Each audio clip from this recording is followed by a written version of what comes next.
Hey guys, it's Lori the Frugal Mom. It is late on, what night is it? Tuesday night. It's probably about 11 o'clock. And I am coming to you with a video in my pajamas in my kitchen. Like I said, I keep it real. What I am making tonight is turkey vegetable rice soup. And the reason why it's so late is because I had my son's girlfriend over and I had to make the turkey bone broth. Now, I've gone over how to make chicken bone broth with you guys before. It's the same process, just a different animal, different bird, have you. So I put, basically the carcass in my 10-quart Instapot. You could do this in a slow cooker. You could do it on a pot on the stove, but it just takes a lot longer. So I put the turkey carcass in the Instapot with 2 whole onions, peels and everything, with 3 carrots. Didn't just rinse them. They weren't dirty. You don't have to peel them. You don't have to chop the ends off. And 3 celery stalks. And if there was any dirt, I just wiped it off. And I also did a head of garlic and a tablespoon of kosher salt and a 1/4 cup of apple cider vinegar. What the apple cider vinegar does is it helps to pull out all the nutrients from the bone marrow of the carcass. And then I cooked that on high pressure for 3 hours, and then I did an instant release for, not an instant release, I'm sorry, a natural release for 10 minutes. Then I took all the turkey out, and there's this, and then there's this small bowl, and I'm letting it cool. While I'm letting it cool, what I did was strain it. So I have a little bit in this pot. Let me see if I can show you. And that is what I'm going to add water to and make the soup from. And then I'm going to show you something without hand in the way. Sorry, guys. I'm going to put the liner back in the Instapot now. Oops. Then I have 2 half gallons of this beautiful colored turkey bone broth. I may give one of these to a friend, and I'll keep the other one for myself. Now, this is great because, this will stay for up to 6 months in your refrigerator. You could also process the jar and it'll stay good like indefinitely. Well, not indefinitely, probably for about a year on your shelf. But this is beautiful stuff. It smells delicious. It's very nutrient dense, as you know. So I will add this to all kinds of things. It's very useful to have. So I'm going to put this over here. So when I'm making my turkey rice soup after Thanksgiving or any time that I have like a whole turkey to make a carcass from, you could even do it with turkey breast. What I will do is I will utilize every vegetable that I had left over from Thanksgiving, even if it was on a vegetable platter. Now I know some people are going to say, oh, that's gross, it's been out, people have touched it. Okay, well, maybe so. But I'm going to rinse it first, I'm going to cut it, and then I'm going to put it into some water that's going to get to be above sterilization temperature, which is like 275, 280 degrees. So any germs that were on there, they don't stand a chance. So let me show you the vegetables I'm going to put in. So I got some nice broccoli from the food pantry last week. I didn't get to use all of it. So I've got all of this, and I'm going to make 10 quarts. I'll give some of it to my boyfriend, maybe freeze some of it, and we'll eat some of it for the next few days. So we've got these 2 heads of broccoli. All right, and then next we've got a green zucchini. This part's a little funky, so I'll cut that off. And then we've got a yellow squash, which I'll cut small. I'm gonna put in a few ribs of celery. I've got this bag of cauliflower florets that has seen better days, but it still looks like it's good. I'll just cut off, the browning parts like that are on the stems. Those I meant to put out for Thanksgiving and I never got to it. And then probably about 4 or 5, maybe 6 carrots, because it's so much soup. I'll just clean them and dice them. I'll put in a large onion. I'll put in probably about 4 tablespoons of garlic. I'm trying to think what else I might throw in there. Yeah, I've got some leftover honey carrots in the refrigerator too. So maybe instead of so many of these fresh carrots, maybe I'll just do 2 fresh carrots. And I will also do I will also do the rest of those carrots so they don't go bad, my honey glazed carrots. Now you really won't taste the honey, it'll add a little bit of sweetness to the broth, but that's okay. And then of course I like to throw in a sprig of thyme if I have it. Oh, excuse me. Or I will do probably like a tablespoon in this case of dried thyme and a little bit of rosemary, salt and pepper. Oh, and I also had, no need to let vegetables go to waste, I had half of a package of baby spinach. And you know that will just shrink up in the soup. But it's all adding vegetables, it's all adding nutrients, and I've got it, so why let it go to waste, right? So it'll be a delicious soup. And then I'm thinking I'll probably add a cup of rinsed white rice, and I'll let that cook in the Instapot on saute after it has done its pressure cook. So, having said that, I am going to prep all my vegetables, and I will be back to show you what I'm going to do. I'll also chop up the meat too, so I can just show you how I throw it together and how I use the Instapot. So, I'll be back.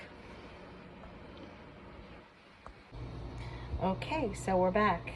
So I have chopped up my vegetables. It did take me quite a bit. It took me maybe about an hour to chop up all my vegetables and my meat. Now I discovered that I had a lot of meat and I had a lot of vegetables. So what I did, I happen to have two Instapots. I have my 10 quart and I have my 6 quart.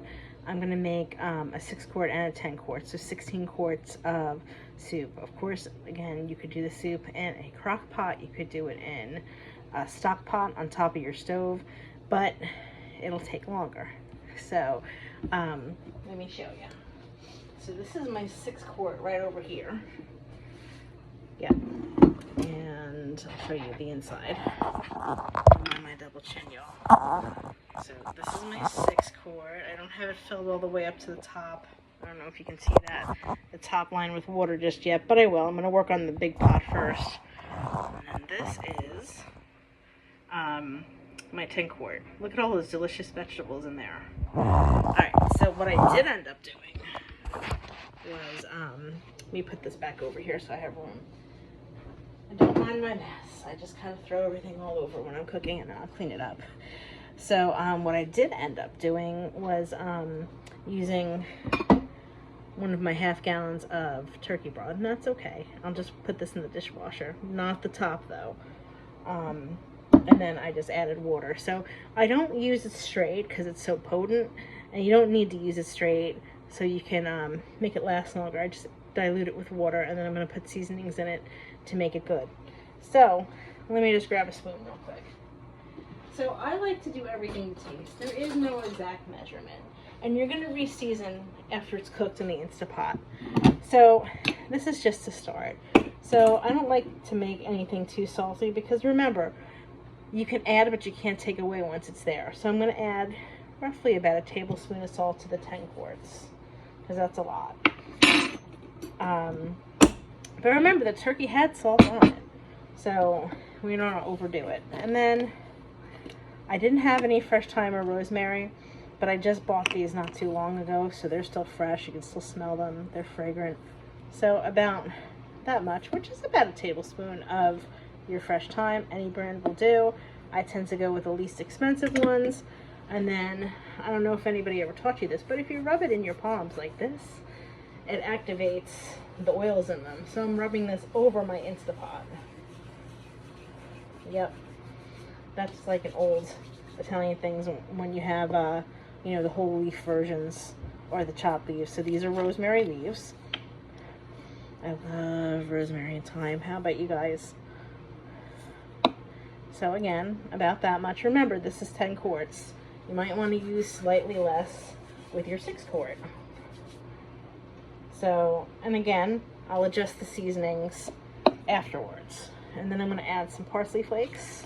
If you had parsley left over from Thanksgiving, feel free to use it. Again, about a tablespoon because it is that large amount. And I'm going to also do that over. I'm going to do, these are not, well, I don't really have a whole lot of bay leaf. You could leave the bay out if you want, but I have the equivalent about 2. So I'll throw the rest of those in there, and then I'll put these guys on my list. to repurchase. So I probably won't be putting any bay in my smaller pot. And then just a little bit of fresh ground pepper. Yep. All right. So of course it's all on top of the pot. We're going to give it a good stir. Very important when you're using your Instapot, you don't want to fill it past that fill line. What will happen is while it's cooking and coming up to pressure, the liquid will just spurt everywhere and make a mess. As a novice with my Instapot, I put ever so slightly over the amount of liquid in it. One of the first times I used it, and yeah, I learned real quick not to do that. So I'm going to put the top back on the Instapot.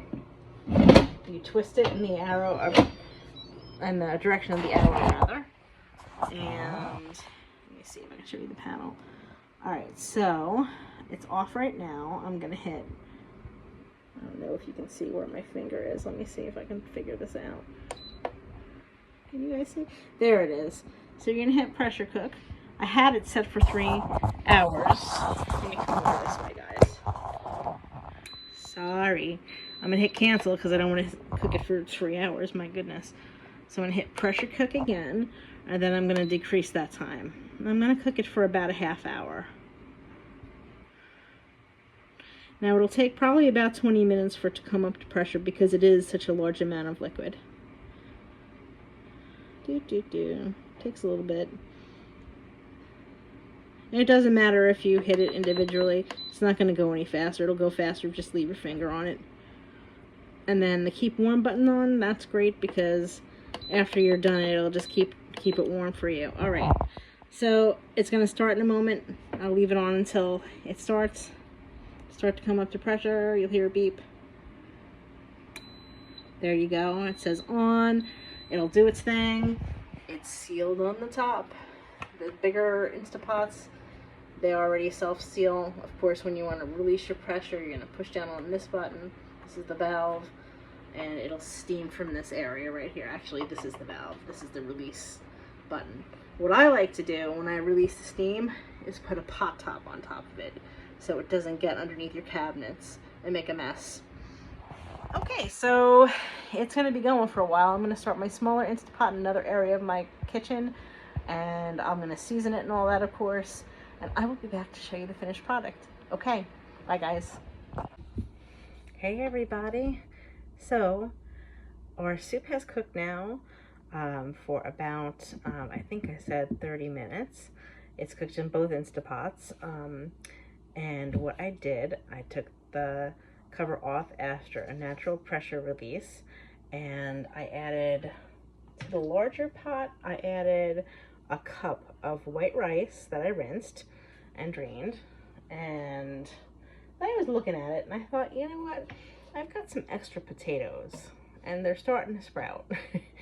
So I thought that I would add a few potatoes to it. Now with this soup, there is no exact recipe. All I can tell you is that in the 10-quart one, I filled it up to the 10-quart line, and in the 6-quart one, that's what I did as well. You season everything to taste. This soup especially is kind of like a dump what you got in it kind of soup.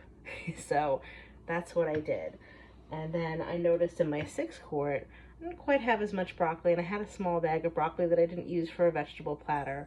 So I dumped that in there as well after washing it and chopping it. So, you know, this is a great soup to use whatever leftovers you've got. Nothing went to waste from Thanksgiving. It's hearty. It freezes well.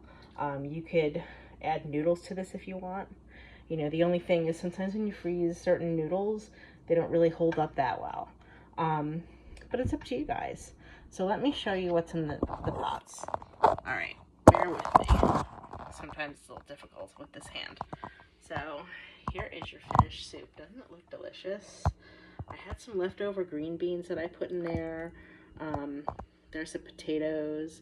There we go. I tasted it. Like I said, I predicted that I was going to need some more salt, so I put another tablespoon of salt. I cooked the rice, and then I needed, you know, just a couple pinches more of salt, and I put some more cracked pepper in it. So that's our 10-quart. Yummo. It smells so good in here, you guys. I wish that you could smell it. I know I always say that. here's our 6-quart. Now, it's probably took about a half hour, 40 minutes to bring them up to a boil on saute. You can see all the detail on this one a little bit better, perhaps. So yeah, I put it on saute on high so it came to a boil, so we'll cook our rice. I also seasoned that one with a little bit more salt and a little bit more pepper. So it took me, an additional 45 minutes. So, I know it seems like a lot of work, but I tell you, it really isn't for as much food as you're getting. And like I said, it's very economical. You're using mostly all leftovers. None of your Thanksgiving turkey is going to waste, or whatever time of the year turkey it is. You could do this with chicken. You could do it with beef. You could do it with ham. It all basically works the same. And to go with it, I've made some artisan bread dough. So I've made 2 loaves. I prepped 2 loaves. There you go. And I mix that up, and they have to sit for about 3 hours to proof, and then I will bake them off. I'm going to let my soup cool, and then I'm going to ladle it into some glass containers. I like to use glass because I don't really like to use plastic with hot liquids. It'll still be warm. They say that the plastic leaches into the liquid. So that's my choice, though. You guys do and use whatever you like. I tasted it. It really is good. It's going to make such a lovely, hearty, frugal meal for basically pennies. I mean, you already spent the money on the ingredients that you put in there. I had carrots from Thanksgiving that were already cooked. I used those. I had a bag of carrots in there. The vegetables from my vegetable platter. I made the bone broth from the turkey carcass. Let's see, I had the potatoes, I had the spinach, everything I had. I didn't have to buy anything to throw into it. So in that regard, it truly is a frugal meal because you're repurposing what you had. So it probably costs pennies a bowl when you think about it. And yes, I do look tired. Sorry guys, like I said, I keep it real with you. So this is something that is so easy to make because, it has a very, very little hands-on. So, like it took me, 2-3 minutes to put everything in the Instapot, and then it took 3 hours for the Instapot to do its thing, and then it took me maybe 5 minutes to double strain the broth and remove the turkey carcass afterwards. And then the longest part really was chopping the vegetables, which I forgot how long I said it took me. It took me maybe about 40 minutes. And then it was all cook time, half hour. And then after that, I just let it do its thing, and it did a natural pressure release. And then I added the rice, the potatoes, and some more seasoning, and that was it. The most laborious part of this was probably just, like I said, cutting the vegetables. Mixing up the artisan bread dough, that really is easy. I will share that recipe with you in another video. I like to make that quite a bit in the winter. Sometimes I do in the summer, but it's a winter favorite around here. It's great with soups. It's great with stews. You can make a fabulous sandwich with it. So I hope that you guys have enjoyed this video, have enjoyed this recipe. I hope that you make your own version of it, however you decide to do it. And I'm not going to post a recipe because, like I said, it's pretty self-explanatory. If you do have any questions, please feel free to post below. Please like, share, and subscribe. I appreciate all of my subscribers, my new ones too, and I welcome you to our family. Have a great Wednesday, okay? I started this on Thursday night. It's now Wednesday morning, very early Wednesday morning. Like I said, have a great Wednesday. I'm sending love to you from New Jersey. I will see you in the next one. Bye, guys.